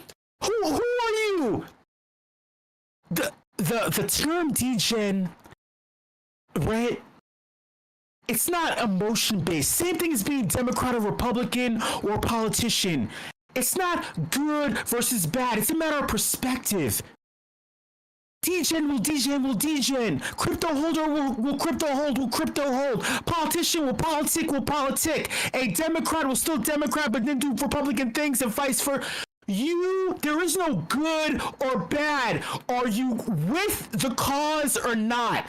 Right? So this is what I was noticing. I was like, why do these people have so much influence when they say things and they get, and I'm jealous. I'm jealous because I get zero traction on my tweets. No one gives a fucking shit. No one gives a fuck. I mean, it's probably due to me screaming and yelling at your favorite venture capitalists and project leads. But low key, high key, they fucked with it. They just wanted it to be a little bit more sanitized, but less cursing, and they wanted it to be a little more PC. But I'm sorry. I'm not fucking doing that. Lo siento, senor and senora. I'm not fucking sanitizing myself. I'm not drinking Fabuloso to cleanse my body. If you speak Spanish, that means that I'm not drinking a cleaning detergent in order to make sure that I stop cursing. I'm not washing my mouth out with soap. But I digress. You know who's gonna wash things out with soap? Because it's been a swamp because of between Gary Gensler's legs and between Senator Elizabeth Warren's hairy cheeks. It's been a fucking swamp down there. When was the last time she fucking put a weed whacker to that shit? I don't know. But here's another vote of confidence. Guess who was appointed as acting SEC chair? Our good old friend, Mark Ueda. So just to keep in mind, there were 5 seats in the SEC. 3 of them had Republicans, 2 Dems, but don't worry about party lines. We're talking about 3 unrelated to being Republican or Democrat. We had 3 enemies and then 2 friends. We had Mark Ueda and we had Hester Pierce. Everyone wants Hester, but it's okay. We got Mark though. Thumbs up. And then on top of it, if you can read this right here, guess what? The first thing that Mark fucking does, Mark launches a crypto task force dedicated to developing a comprehensive and clear regulatory framework for crypto assets. Hey fam, I'm aware of the time. Trust me, a lot has happened. I'm not gonna go super crazy long. I'm not going long. I promise you, I'm not going long. We gotta hit certain points because this was the week. This was the week. Hester Pierce is gonna lead the crypto task force running regulatory framework. Another vote of confidence, and yet you want him to say something. You want Trump to say something during his speech. Guess what else happened? Things got rolled back. A shitload of fucking things got rolled back. We're waiting for the XRP appeal to be officially rolled back. We had some other things rolled back. You know what else happened? Oh, yeah, by the way, side note, Eric Trump with World Liberty Financial said, hey, if you like the Trump coin, you like Melania coin, wait till we do something on Monday during the inauguration. You know what they did? They acquired a lot of Ethereum. They also acquired a lot of wrapped BTC on Ethereum. I want you to think about that. Do you want the price to shoot up, or do you want them to actively buy things? You know what else happened? Larry Fink of BlackRock fame. I don't know if you know about BlackRock or not, but they just so happen to own damn near everything on the entire fucking planet. Larry Fink says, "Hey, BTC is going to shoot up to 200K, and not only that, we're looking to collateralize." And also digitize stocks and bonds. If they do that, there's a term in Domino's that people of Latin descent use. It's called a copy coup, which means that on both sides of every tile, you match. You close off the board. You control everything. It's Sun Tzu. I forgot there was a term that Sun Tzu used, something about phoenix or flight or some kind of shit. In strategy, maybe Ulysses S. Grant had a term. Basically, you control everything, motherfucker. They just said this, and yet you want Trump to say we're creating a strategic Bitcoin. I'd rather the actions to happen. And you know, these same people, these same talking heads, I'm talking about Beanie, DC Investor, who else? Eric Connor, which we're gonna get into, right? You know, I'm sick. Fucking Farouk, our fucking favorite friend. I'm pretty sure if he don't be talking this much shit, he will pop it and weaponize all his friends. But I would still hold my own, and also in digital space and in real life, I would hold my own. But it has to be even playing field. It can't be a conference room full of all his friends and sycophants. It needs to be equal, you know. Like, anyway, aside from that, they just seem to like not be quick enough. And the DC Investor lately has been trying to get faster. I'm just like, you're not fast enough. You're not fast enough. You know who else wasn't fast enough? Elon Musk wasn't fast enough. And you're like, what does that mean? What does that mean, show? I want you to look at my screen real quick. So while he's focused on creating flamethrowers and torches, trying to create underground tunnels, that he's creating rocket launchers to make it fly back and land in the same spot. I get it. But Elon Musk got beat to the AI punch. And then he tried to circle back and try to get rights or whatever to OpenAI, whatever. That's neither here nor there. But he's not a part of it anymore. Sam Altman and SoftBank of Japanese fame came out and said, hey, we're doing this thing called Stargate, which immediately pisses off Elon Musk, because anything that has to do with space, he's like, it's me. So already you lost your monopoly on the cultural relevancy of space shit in 2025. So already ruffled feathers. Hey, maybe you should have done a Nazi fucking salute on Monday and be cheeky and shit, and maybe you wouldn't have lost cultural relevancy to Stargate, you fucking dumbass. So he felt so pissed off, he tries to shade Sam Altman and say, you know, SoftBank doesn't have $500 billion. And then, so the CEO of Microsoft says, hey, I don't know what the fuck Elon Musk is talking about, but we got the 80 billion ready to go.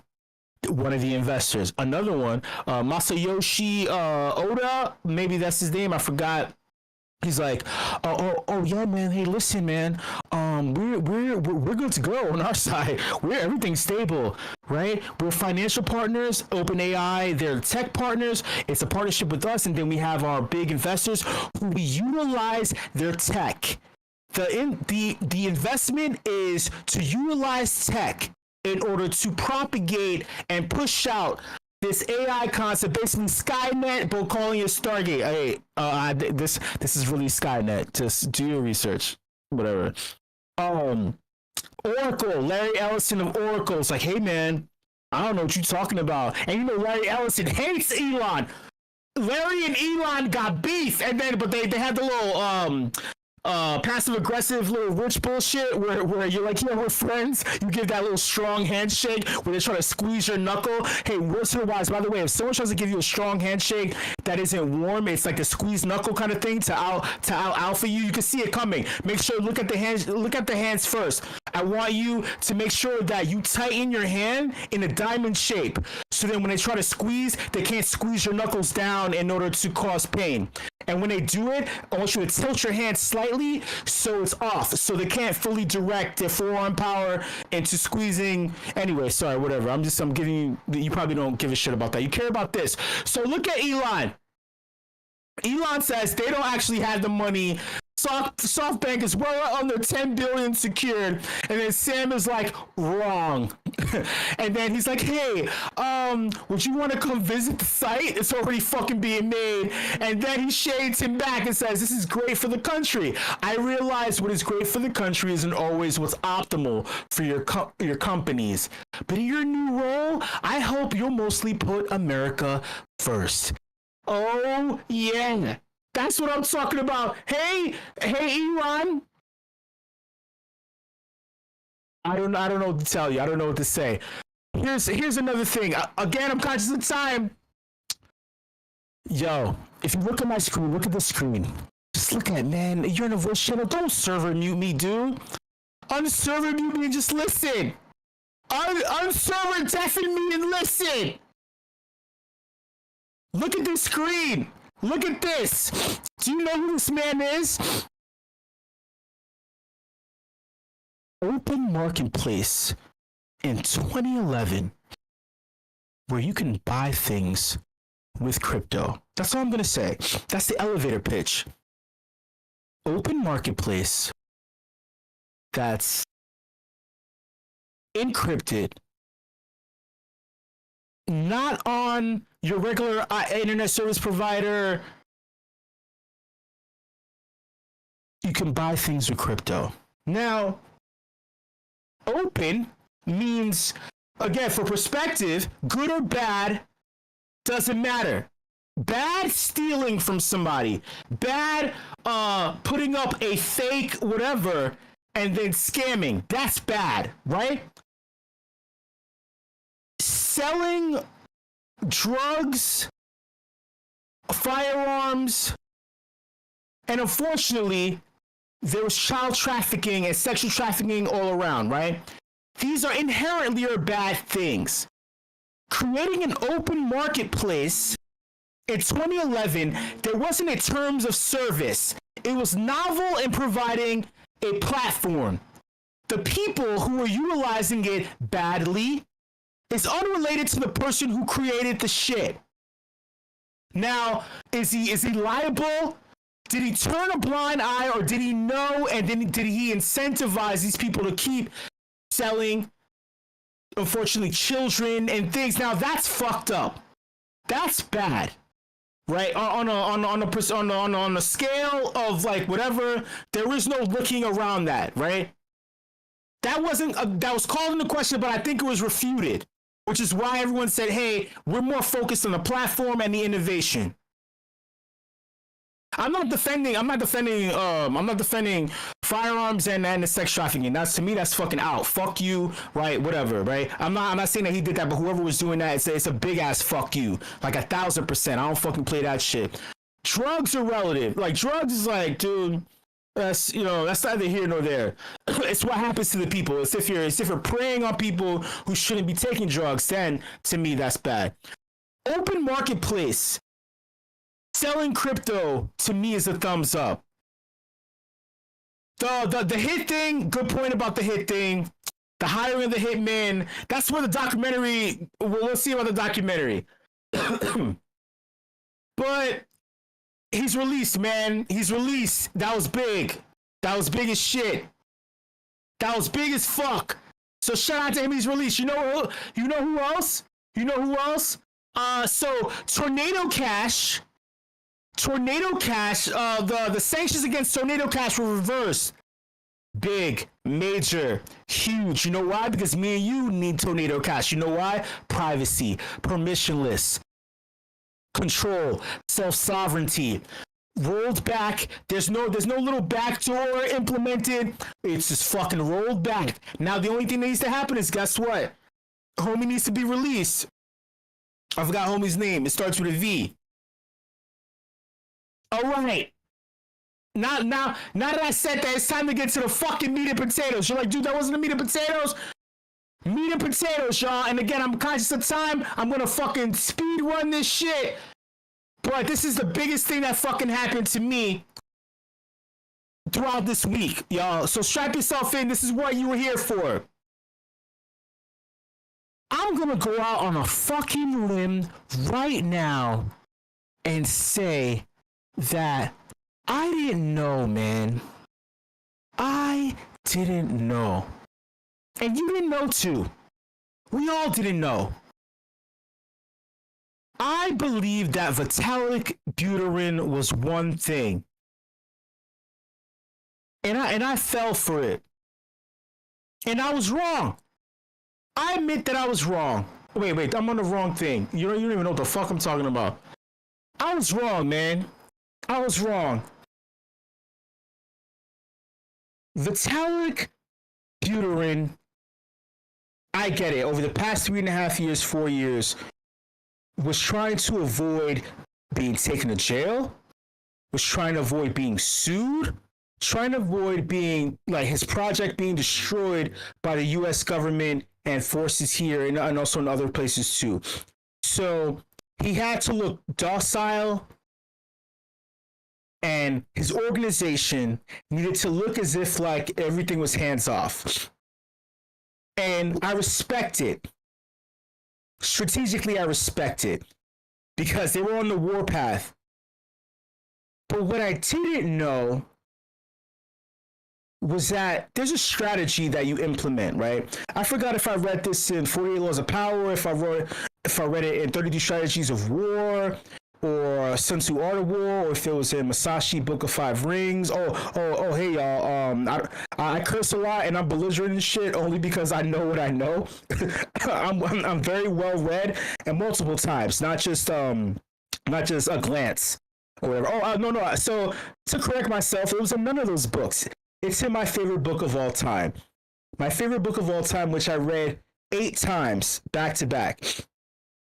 In this book, The Prince by Niccolo Machiavelli. Now, by the way, Machiavelli being used as a term of being diabolical and evil and shit, it's only because within a religious space, if you have machinations or schemes of trying to take something, it's considered evil and devilish. In 2025, we have political strategists everywhere making moves. You have people in the crypto space. If you if you have aims on trying to get in low and sell high, that's considered devilish. So I want you to keep this in mind. He was a courtier in the Medici court. He was exiled, and his only way of getting his ass back was to write a book on strategy in order to help Lorenzo de Medici. And keep in mind, Medici. I'm going to talk about Medici in a moment. In order to get in the good graces of the new prince, who was young, who needed advisory, in order for him to become the court chamberlain, he wrote a book on strategy. And and that's what that was. But he also wrote a book, lesser known, but I felt applies to us in the crypto space. Oh God, I'm not even gonna say it. You look for yourself. But he wrote another book that's complementary, but also very, very different, where he has his real observations about society as a whole. Shout out to him. Anyway, so within his book, it says, hey, as a prince, your second in command should not be powerful. Your second in command cannot have the same power as you. Your second in command has to be someone who is a loyal sycophant, who is not as skilled as you, not as charismatic as you. Think of it as like an assistant who is beholden to you. That's very important. The reason being obvious is that if your subjects, if your army, your troops, your people love your second in command more than you, even though your words go through the second in command and are dispersed to them, they're thinking that those are their words. They love them, but don't see you, and ultimately they want you out of here, and that's where the loyalty thing happens, right? Vitalik Buterin installed Aya Miyaguchi, y'all. And Laura Shin talks about this. Shout out to Laura Shin from Unchained podcast, who wrote the book on the birth of Ethereum. She says this about Aya Miyaguchi. Aya Miyaguchi, by the way, is the executive director of the Ethereum Foundation. The Ethereum Foundation has been trending, and I want to talk to you about why. First off, I want to explain who this person is. She says she doesn't want to defend Vitalik or the EF, but she says that Vitalik got incredibly burned early on in Ethereum by people who are almost solely focused on money and willing to sacrifice decentralization for it. And this went against his ideals. Maybe he swung too far in the other direction, but for anyone who has been badly burned by anything, it is human nature to overcorrect afterwards. So now you're probably wondering why the fuck I'm talking about this and show it's getting late. Let me explain. The Ethereum Foundation has been slow as shit for the past 3.5 years. They haven't interacted with DeFi. They've been very zen and like their hands have been off. They haven't been touching anything, doing anything but selling Ethereum. And then not only that, pushing proof of stake, but not staking the Ethereum that they generate. Not just salaries, but the Ethereum itself the foundation generates Ethereum. And they haven't been supporting any companies or organizations or projects at all. Having Vitalik had Charles Hoskinson, had Raja, who else? He had all these founders who were fucking him over at the beginning of Ethereum.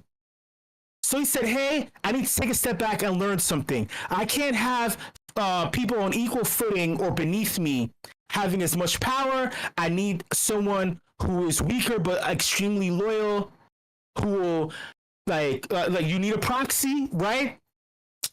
And then a side note in that book, your third in command should be strong and should be your advisor. Your third in command should have the ideals and charisma that you need, strong. But then you need 3 things to hold them back in order to make sure that they don't step out of line. I'm just giving you strategic business fucking advice, whether you take it or not. All right, 3 things to keep them loyal, hold them back in case they ever step out of line. That will ultimately knock them down.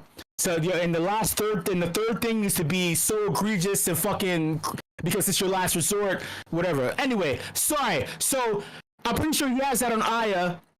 So lately, a lot of people have been up in arms talking shit about the Ethereum Foundation, saying that you haven't been doing anything, man. Why the fuck is the price of BTC over 100K and we have a stable coin? Why is Ethereum and a stable coin? And you know what? At first, I was like, oh man, yo, I'm cool with this. But then lately, I agree. I don't understand proof of staking. I thought I did. I thought I understood the importance. No one wants to stake and have their shit locked up and then be told we don't know when you could get your shit back, or then be penalized if you don't keep a node running or something like that. Like, I get it, but I don't get it anymore, man. You took away proof of work. We get it. High fees. You could have easily mitigated fees.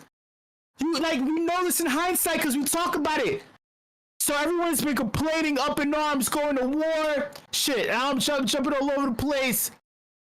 Where's this at? They've been going to war. So fucking Eric Connor. Eric Connor's the biggest fucking proponent of, like, he's at war against Ethereum. Excuse me. War against the foundation. We need new things. Many people have been talking shit. So Ayami Iguchi doesn't say anything, but interviews with her talking about, and I keep saying Zen, because she says, hey, I think that we shouldn't be competitive. We just take a more Zen-like and patient approach with things, which I respect. I want stability. I want stability, though, when we're up. I want you to go opposite of volatile shit when we're up and when it's secure. When Ethereum is 100K, go stable and then make strategic moves. Not when we've been languishing, because it looks like lethargy. And then I get that you've been under the gun from government or whatever, but it looks bad. It looks very bad, to the point where it's like, hey man, like, you aren't doing anything. And then Laura Shin, shout out to her, she says, Ayami Iguchi isn't the originator of the ethos. The ethos comes from Vitalik, and maybe a bit from the previous executive director, but it's probably one of the reasons why he was comfortable in having her as the executive director, right? Because if she's easy to control, influence, she has a more, I have a little spicy little hot take here.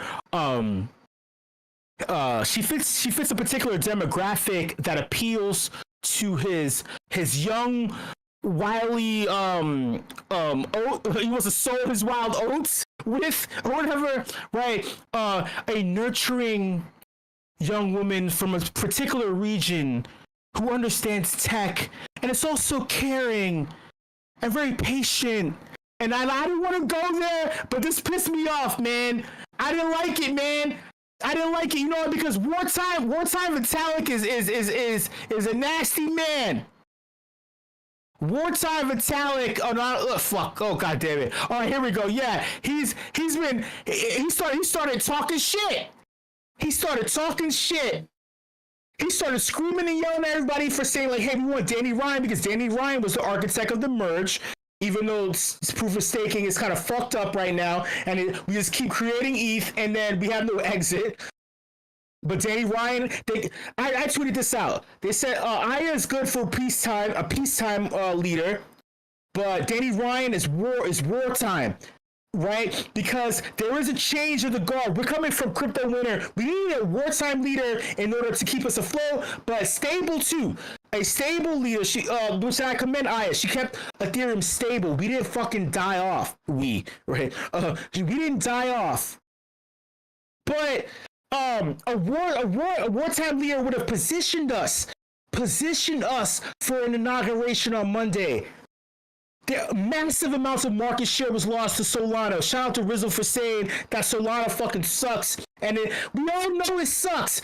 But you start transacting on that shit, it's fast. Right? Simple shit. It's like, dude, if you want to sit home and be fat, right? You want fat food. I want my fat food fat. It's fucking fast, right? You can oh shit, something bright and shiny. I can just throw some dollars at it. I get like a trillion of that shit and then sell it in like 3 seconds. Ethereum, you gotta wait. You gotta think. You know what I'm saying? Like it's like Ethereum feels like the girl that you take to the movie theaters, and then like you have the popcorn, but you're taking a long time to try to cut the hole into the popcorn, so when she reaches to the popcorn, she can grab your shit. But at the same time, like you're getting popcorn all over your shit, and then it's just like, what's the point? And then you don't want to give her bacterial vaginosis because you got fucking hot butter all over your. Do you understand? It's cumbersome. Ethereum is a problem right now, but it doesn't seem like the Zen Buddhist leader of this shit understands what the fuck is happening. So he says, no, this is not how this game works, because he's talking about how people kept talking shit about Aya Miyaguchi and they want Danny Ryan. He's saying the person deciding the new EF leadership team is me. One of the goals of the ongoing reform is to give the EF a proper board, but until that happens, it's me. When he said this, I was like, oh, you fucking dumbass. Fucking dumbass, man. You fucking, so it's been you the whole time that's been like stressing me out, dude. It's you who caused us to round trip. I get that you're careful, but I thought that you were smart, and then you go on to say that you don't make moves unless you aggregate data and then decide, which I respect. I like that. I don't want someone who's rash and crazy, but on the flip side, aggregating all that data and then still not doing anything when there's clear signs that you have to position us. I don't think you even believe that there's an us. I don't even think that you believe in your own product. Because it's like, if you did, then you would have been shitting on things over time, and we've been brushing it over to whatever the fuck. You wouldn't say that you are making my job harder. No, sir, you made your job harder. This is people saying, look, man, wake the fuck up. Just because you made the soup doesn't mean that you know how to enhance it with the ingredients. That was the thing that was bothering me when I was thinking about Ethereum when I was sitting on the toilet. Just because you made the tech doesn't mean that you know how to use or evolve your own tech. I was like, holy shit, Show, you're a fucking genius. Why is this genius understand what you just said? I'm like, I don't know, Show. I've been talking to myself. I'm like, Show, you're right. No, I'm not, motherfucker. We fucking round trip. The fucking BTC's over 100K. What the fuck do you expect? I'm gonna be fucking talking to myself. I fucking talk to myself on Twitter all the time because of the fucking algorithm. And because I don't have curly hair and fucking glasses and a goatee like fucking Farouk. And apparently I guess that's something that people find sexually attractive, so they like and retweet his shit. My point is, Vitalik decided to change his PFP to a milady after Charlotte Fang took the time to grift and clout chase by saying, hey, Vitalik, don't be mad. Just change your PFP to a milady and show your support. Huh? And he does it.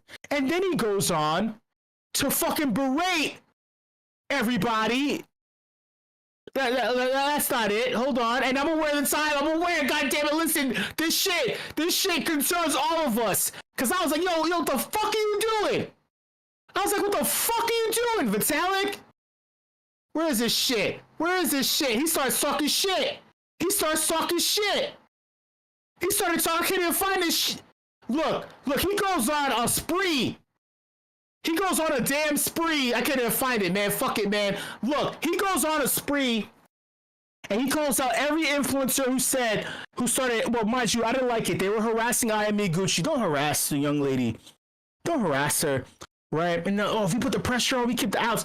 But it starts talking to his heroic leader thing that he has in his mind that we didn't know existed until now, where he has to save the woman. And it's literally in the word... oh, God. Pardon me. It's literally in the word milady. Oh, chivalry. And that's not what that PFP stands for. Research the history and creation of milady and who Charlotte Fang is and who she's associated with. Then maybe Vitalik will understand. It's not just a cute little chibi face. it's like this is a little callback to Silk Road and using that platform for the wrong reasons and child sex trafficking. Word to the wise, the people that Charlotte Fang is associated with, and the people that they idealized back in the day were utilizing Silk Road in order to facilitate child sex trafficking, which is what this fucking PFP represents. Not my words. We could argue every day. Do your own research, CYOR. So it's weird that out of all the fucking PFPs, right, with no use case, mind you, he chooses this one, and then he says "milady" 1,000 times. Who the fuck is this Vitalik, man? Who the fuck is this guy? And I'm gonna leave you with that, man. I'm gonna leave you with that. My bad for going over time. I apologize. A lot happened. And one more thing. Oh, just for shits and giggles, they hired this chick, right? And she's gonna be the she's part of the new leadership team at Deeren Foundation. And what they did was they created a multi-sig so they could start participating in DeFi. And then Stani of Ave, who's a friend of ours, by the way, but at the same time, Stani, why are you falling for the fucking falling knife? Like, don't be a fucking dumbass, all right? And he's like, oh my God, I'm so happy they're finally gonna start participating. Stani, sit back and play your position. You don't know if they're gonna play with Ave yet. Word to the wise. And then they say, oh, we're gonna create a marketing arm. We're finally gonna create a marketing arm. Finally. Thank you so much, everybody, for coming through the decision afties. Oh, God damn it. There was a lot to fucking fit. I apologize. I'm sorry. I'm sorry about the time. I'm sorry if that bored you. I apologize. But this was a fucking insane week. And this was happening in real time. I didn't even talk about what everyone was saying. Shout out to the entire leadership team here at me.com. Shout out to the WIP community. I love each and every single one of you. WIP fam. Do your own diligence. Do DYOR, NFA. Position yourselves. Position. It's we round trip this whatever, but it's go time. It's go time. Quarter 1, quarter 2. Oh, by the way, if you're a project lead, it's time for you to fucking release your fucking project. All right, you have to focus more on, guess what? Marketing. Marketing is where your focus is going to be at. You built an awesome, great thing. You need to just fucking release it. Just release the shit. Stop waiting, man. Stop fucking waiting. Just release your shit and then market. Thank you so much. I'm going to shut the fuck up. It's much love, whatever.